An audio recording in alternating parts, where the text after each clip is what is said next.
Olá, sejam muito bem-vindos a esse canal. Aqui é o canal do Pediatria Descomplicada. E diante de todas as situações que nós passamos e estamos passando no Rio Grande do Sul, eu resolvi falar sobre um assunto que vai entrar muito em alta e que vocês vão precisar saber, tanto médico quanto profissional, ou se você é paciente, precisa de mais informações, assiste esse vídeo e já compartilha para alguém que também precisa entender sobre a leptospirose. Então vem comigo que eu vou trazer informações sobre essa doença. Bom, o que é a leptospirose? Gente, a leptospirose é uma doença nótica, ou seja, ela é transmitida de animais para humanos, mas é causada por uma bactéria chamada Leptospira, que é uma bactéria espiroqueta. Como que acontece a propagação dessa doença? Ela pode ser encontrada em ambientes naturais e urbanos, e a bactéria ela tem uma presença em todo o mundo, mas principalmente em regiões tropicais e subtropicais, e em regiões que têm um alto índice de chuvas e enchentes. Por isso que em situações de enchentes, da calamidade como aconteceu no Rio Grande do Sul, nós precisamos sim saber sobre essa doença, inclusive saber como fazer a quimioprofilaxia. Então, como que a leptospirose ela é transmitida? Isso é muito importante para vocês entenderem como impedir ou evitar essa doença. A transmissão ela ocorre quando tem um contato direto ou indireto da urina, ou seja, do xixi de animais infectados, principalmente o rato, roedores. Então você tem um ambiente que está contaminado com essa urina, está já com essa bactéria contaminada, e essa infecção ela vai afetar os humanos, os seres humanos, como também animais, inclusive mamíferos, selvagens e domésticos. Então a leptospirose ela também pode acometer, por exemplo, cachorros, gatos e outros animais. E os métodos de transmissão, como que acontece? O primeiro é o contato direto com a urina infectada. Então você tem uma transmissão direta com a pele, especialmente se tiver corte ou arranhão numa situação de enchente, por exemplo, isso é extremamente comum, ou em mucosas, como por exemplo os olhos, o nariz e a boca. Eles entram em contato com essa urina de animal infectado. Isso é risco muito alto em ambiente rural ou em atividades que você tem um contato direto com animais, como na agricultura, na veterinária e no cuidado de animais. Mas é óbvio que se você tem um ambiente que está propício, isso pode muito acontecer. Então você vai ter uma exposição, por exemplo, em ambientes contaminados, como por exemplo áreas urbanas. A leptospirose ela também está associada a enchente e acúmulo de água e chuva contaminada. Então essas bactérias elas sobrevivem num solo úmido e na água por semanas a meses. Então você imagina o risco de contaminação que existe. E dependendo da condição ambiental, também em temperaturas diferentes e pHs diferentes. Então as pessoas que fazem atividade, caminham, nadam em águas contaminadas têm um risco muito elevado. Você imagina o que está acontecendo no Rio Grande do Sul e que por que eu vou mostrar para vocês que é mandatório a profilaxia. Terceiro, contato com tecidos ou carcaças de animais infectados. Então, por exemplo, caçadores, pessoas que manuseiam animais selvagens, fazendas que são expostas à leptospira através de tecidos de órgãos de animais infectados. Isso também é muito comum e relevante para quem trabalha, por exemplo, em matadouro e indústria de carne. Não é tanto o caso aqui. E o quarto é transmissão acidental em laboratório. Isso também pode acontecer quando você manipula a cultura de leptospira, amostra de sangue, tecido de suspeito de leptospirose, tem risco de contrair essa doença e ocorrer um acidente e exposição não segura. Transmissão entre seres humanos é muito raro, mas pode acontecer e é a quinta possibilidade de contaminação. Então a transmissão de humano para humano ela pode ocorrer, mas ela está associada à transmissão de fluidos corporais no ambiente de saúde, como por exemplo no parto ou em um procedimento médico invasivo. Então é realmente muito raro. Agora vamos ao que interessa. Quais são os sinais e os sintomas da leptospirose? Você vai ter alguns fatores que podem acontecer, que são desde sintomas muito leves, imperceptíveis, até casos muito graves e potencialmente fatais. Então a doença, ela tem muitas manifestações clínicas que podem ser confundidas com até doenças como que causam febre e acaba dificultando o diagnóstico. Mas quais são os sintomas mais comuns? A primeira fase, a fase inicial, é uma fase sintomática aguda. Então você vai ter febre alta, que é um dos primeiros sinais e sintomas. Isso é acompanhado frequentemente por calafrio. Dores de cabeça graves, particularmente em torno dos olhos, o que torna o diagnóstico da dengue também como diagnóstico diferencial. Dor muscular, especialmente nas panturrilhas. Então, leptospirose tem dor característica na panturrilha e na região lombar. Você tem um mal-estar e fadiga também, uma sensação de cansaço, de fraqueza generalizada, vômitos, diarreia e dor abdominal, que são problemas gastrointestinais, então são relativamente comuns, e uma conjuntivite. Então você vai ter uma inflamação dos olhos sem ter uma secreção purulenta. Então é uma conjuntivite, a conjuntiva fica vermelha, porém não tem secreção. Essa é a primeira fase, a fase inicial febril. Vocês podem ver que é muito parecido com qualquer doença febril, muito inespecífico. Você tem febre, mal-estar, pode dar diarreia, pode dar vômito. É muito inespecífico. Mas a segunda fase é a fase icterohemorrágica e pode acontecer e ser extremamente grave. Como que acontece essa fase? Então é uma fase que você vai ter a icterícia, que é o amarelamento da pele. Então a pele vai ficar amarelada devido ao aumento de bilirrubina no sangue, que vai levar à repercussão hepática, ou seja, vai afetar o fígado também, essa doença. Uma insuficiência renal aguda, ou seja, você diminui a função renal, que pode levar à anúria, ou seja, você deixa de urinar, você não produz urina porque o rim não está mais funcionando, o que também é gravíssimo. Hemorragia, então pode acontecer sangramento nos pulmões e nas outras áreas devido a dano nos vasos sanguíneos. Então, extremamente grave também. A meningite, você pode ter uma inflamação das membranas das meninges que cobrem o cérebro e a medula espinhal. Vai ter manifestação como rigidez no pescoço, dor de cabeça intensa e sensibilidade à luz. Dificuldade respiratória, você vai ter então a síndrome do desconforto respiratório agudo, que é uma insuficiência respiratória aguda. Agora, como que manifesta em crianças, em gestantes, idosos? Pode haver uma manifestação diferente. Em criança, você tende a apresentar sintomas menos graves do que os adultos, mas também são suscetíveis a complicações graves. Então, as crianças tendem a ser mais ou menos os sintomas, porém, podem haver complicações gravíssimas também. Em gestantes, a leptospirose, ela pode ser sim muito mais grave durante a gravidez e ela pode causar complicações como até o aborto espontâneo e parto prematuro. Então precisa sim ficar de olho. E idosos também podem ter uma manifestação mais grave com risco de complicação por conta das comorbidades e outras coisas que os idosos têm. Como que é feito o diagnóstico da leptospirose? Ele é muito desafiador, como vocês viram, porque os sintomas são amplos, mas num caso de enchente, no caso da situação que nós estamos vivendo agora no Rio Grande do Sul, é mandatório que você pense em leptospirose para evitar a complicação grave, e o tratamento é relativamente simples quando identificado no início. Então, quais que são as formas de você fazer o diagnóstico da doença? Primeiro, história. Então, qual que é a história do paciente, a avaliação de risco? Você vai ter uma exposição potencial. Então, o médico precisa estar de olho e, obviamente, a gente precisa estar atento a isso. Se o paciente foi exposto, seja a contato de água contaminada, contato com animais, em áreas endêmicas e em situações de catástrofe, como a que nós estamos vivendo. Sintomas, detalhar os sintomas, saber diferenciar os sintomas da leptospirose de outras doenças como dengue, como hepatite e outras infecções virais e bacterianas, e fazer o teste diagnóstico e o diagnóstico diferencial. Segundo, quais são os exames de laboratório que você precisa pedir? Primeiro, são testes sorológicos.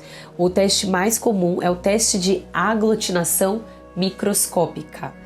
Teste de aglutinação microscópica, também conhecido como MAT, M-A-T, ele vai detectar anticorpos específicos contra o sorotipo da leptospira. Esse teste é considerado padrão ouro, porque ele realmente identifica ali a manifestação da doença, né, o anticorpo sendo produzido contra a leptospira. Mas ele é muito específico e acaba não sendo muito útil na fase inicial. Por quê? Na fase inicial você ainda não vai ter a produção de anticorpos. Você vai ter ali a multiplicação e a replicação dessa bactéria e não vai ter ainda a produção de anticorpos, então no início ela não vai aparecer. Um outro teste diagnóstico, um outro exame é o ELISA, o ensaio de imunoabsorção enzimática, ou ensaio de imunoabsorção enzimática, ELISA. Ele também é usado para identificar anticorpos IgM específicos, que nesse caso, os anticorpos IgM são os que são produzidos inicialmente, acaba sendo útil nas fases iniciais. E o PCR, nós temos a reação em cadeia polimerase, que é um teste que detecta o DNA da leptospira. Aí sim, é um teste muito útil, com diagnóstico precoce, e acaba tendo antes até mesmo da resposta dos anticorpos detectáveis. Então, antes de haver produção de IgM no ELISA e a produção de anticorpos do MAT, você vai ter o PCR sendo identificado, porque você detecta o DNA dessa bactéria. 3, você vai ter testes complementares. Quais testes que vão te ajudar a avaliar não só a doença, não necessariamente fazer o diagnóstico, mas de complicações. Então você vai avaliar exame de sangue, por exemplo, função hepática, renal, que você vai ver se tem comprometimento na leptospirose. Análise de urina, porque você vai avaliar a função renal desse paciente para ver se tem identificação de proteínas de sangue na urina e outros indicadores de lesão renal. Imagem, no caso você vai ter sintomas respiratórios, neurológicos que podem ser recomendados como exame de imagem específico, e radiografia de tórax ou tomografia computadorizada no caso de lugares onde existe essa possibilidade de coletar esses exames e a suspeita de lesões. 4, cultura de bactéria. Então, apesar de ser um método definitivo, a cultura a partir de amostra de sangue, de líquido, é muito raramente usada porque ele é muito complexa e aí acaba demorando também para sair os resultados. O que a gente tem que saber então? Você tem que ter uma clínica evidente e uma epidemiologia, ou seja, uma região na qual a pessoa foi exposta e de fato ela pode sim ter essa doença e fazer o tratamento o mais rápido possível para que essa bactéria não se multiplique e não tenha complicações gravíssimas como pode acontecer. Agora, qual que é o tratamento da leptospirose? Muito importante. Ele é baseado em antibióticos e suporte com cuidados e alívio dos sintomas e de complicações graves. Então, o manejo desses pacientes é muito importante. Quais são as abordagens? Primeiro, antibiótico. Então, administração precoce. Você não vai ficar esperando os resultados de exame nem de testes diagnósticos para começar a administração do antibiótico. Você deve administrar o antibiótico idealmente nas primeiras 48 a 72 horas após o surgimento dos sintomas. Então, nos primeiros 2-3 dias, já administrar o antibiótico. Qual antibiótico que deve ser usado? Existem algumas opções aqui e eu vou passar para vocês. A primeira opção é a doxiciclina. Ela é usada tanto para profilaxia quanto tratamento. Então, a doxiciclina já é administrada de maneira profilática para situações de enchente e catástrofes como a ocorrida. A penicilina G, penicilina, famosa, né? O antibiótico mais velho, eu diria, e mais conhecido que vocês sabem, é tratamento eficaz contra a bactéria Leptospira, né? E ela é usada em casos graves, porque é uma bactéria, vamos dizer assim, entre aspas, bobinha no sentido assim, ela não evoluiu. É uma bactéria que continua morrendo pelo antibiótico, só que precisa ser tratada de maneira precoce, tá? Ceftriaxona ou ceftaxima são opções de pacientes que necessitam de medicamento EV, principalmente em formas graves da doença, e amoxicilina e ampicilina são 2 medicamentos que são alternativas usados principalmente em gestante e crianças. Então, em crianças e em gestantes, você vai ter essa administração desses antibióticos, ok? Quantos dias para o tratamento? São 5 a 7 dias, dependendo da gravidade dos sintomas e da resposta ao tratamento, tá? Quais suportes e cuidados que você deve ter? Primeiro, hidratação. Hidratação muito importante, seja endovenosa, no caso de diarreia e vômitos.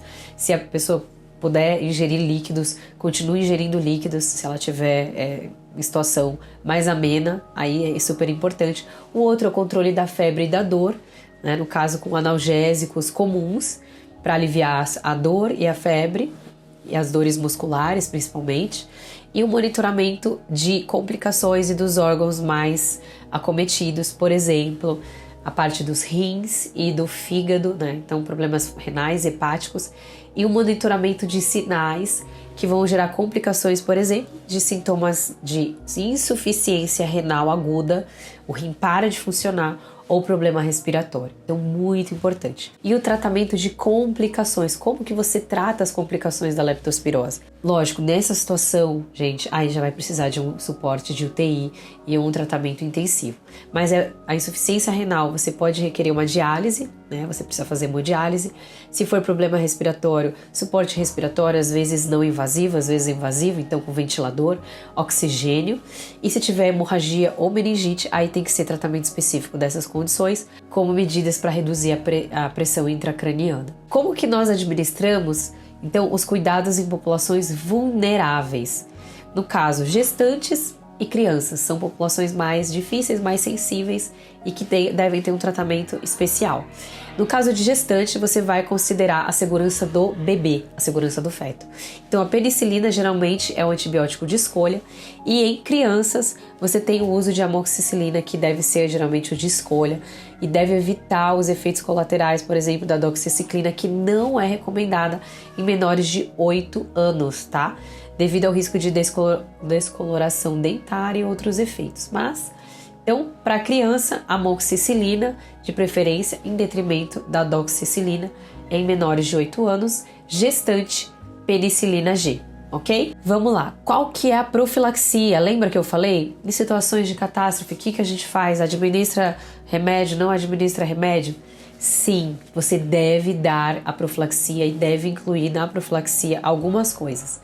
Primeiro, evitar contato com água contaminada, né? Então, evitar nadar, pescar, caminhar nessas áreas que possa haver contaminação. Isso diminui o risco, né? Principalmente em água que tem esgoto, local de animal selvagem.